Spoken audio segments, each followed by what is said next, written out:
विकास शशांक का मैं रुख करना चाहूंगी। बताइए शशांक, अब इस समय पटना में बीजेपी में क्या माहौल है?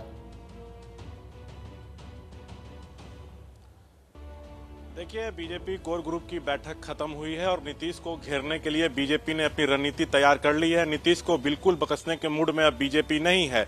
बीजेपी के जो हमें जानकारी मिल रही है, जिले जिले में इसके पार्टी के नेता जाएंगे, बताएंगे हम लोगों ने मंत्री रहते हुए क्या क्या किया, इन 20 महीनों में केंद्र सरकार ने बिहार की क्या मदद की, नीतीश ने हमें धोखा दिया। ये सब बात अब जनता के बीच में बीजेपी जाएगी। बीजेपी अब जनता के बीच जाकर लड़ाई लड़ेगी और नीतीश को घेरते रहेगी। और जहां तक बात है बिहार में, तो बीजेपी के पास सबसे बड़ा लक्ष्य बिहार में जो है 2024 का लोकसभा चुनाव है, 40 में से 40 सीट जीतना।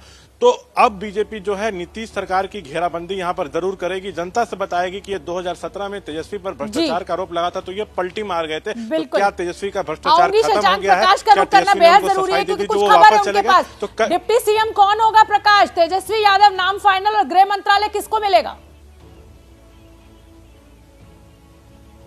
देखिए, अभी तक तो ये बात हो गई है सामने कि डिप्टी सीएम वो आरजेडी के कोटे में आएगा और आरजेडी के कोटे से निश्चित तौर पे सिर्फ तेजस्वी ही नज़र आते हैं। हालांकि तेजस्वी के अलावा भी कुछ परिवार से बात चल रही थी, पर ये खबर है, ये उड़ती खबर आ रही है, इसलिए इसे कंफर्म करना सही नहीं रहेगा। पर यह बात ज़रूर है कि डिप्टी सीएम के अलावा स्पीकर का पद जो है वो बहुत महत्वपूर्ण होता है। तो क्या नीतीश कुमार इस बार आरजेडी को देंगे?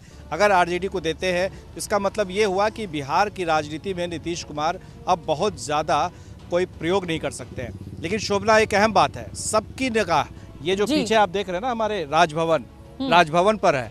राजभवन से अभी तक बुलावा नहीं आया है।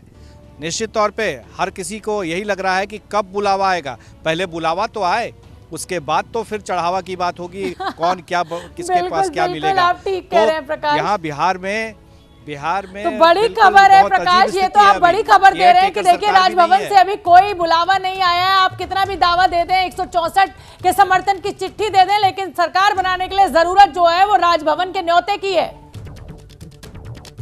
प्रकाश, बिल्कुल, अभी तक न्योता तो दूर, कोई कम्युनिकेशन भी नहीं हुआ है। तो जाहिर है कि आपको मैंने दिन में ये खबर बताई थी अपने दर्शकों को कि कैसे पहले 1 बजे का वक्त मुकर्रर हुआ था। नीतीश कुमार ने जो मांगी थी इस समय, तो उस समय के अनुसार उन्हें 1 बजे मिला था, लेकिन बाद में बिना कारण बताए उसे शाम 4 बजे कर दिया। तो प्रकाश, क्या अभी भी आप कुछ खेला हुआ देख रहे हैं क्या?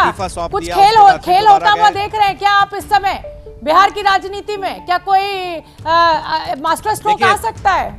कुछ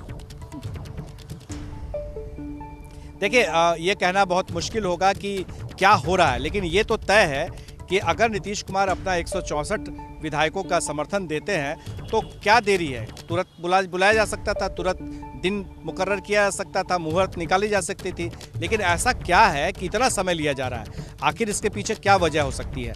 ये राजनीति में किसी से छिपा नहीं है कि जब देर होता है किसी भी बार में तो उसके पीछे कोई ना कोई कारण होता है। वही धुआं और आग वाली बात है।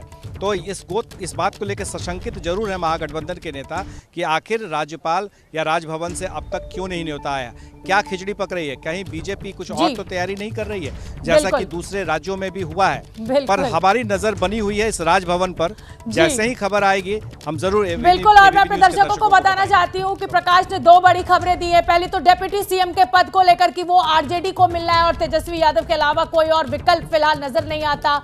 दूसरा, राज्यपाल ने अभी तक कोई संपर्क नहीं किया है, किसी भी तरीके का कोई बुलावा अभी तक महागठबंधन को नहीं मिला है। इस बड़ी खबर पर हमारी नजर बनी हुई है। आप सभी का बहुत बहुत धन्यवाद इस चर्चा में हमारे साथ शामिल होने के लिए, जानकारी हमारे दर्शकों तक पहुंचाने के लिए। और भारत की बात में फिलहाल अब मुझे दीजिए इजाजत। खबरों के सिलसिले को आगे बढ़ाएंगे अखिलेश। आप नजर डालिए सुर्खियों पर, कल होगी फिर मुलाकात।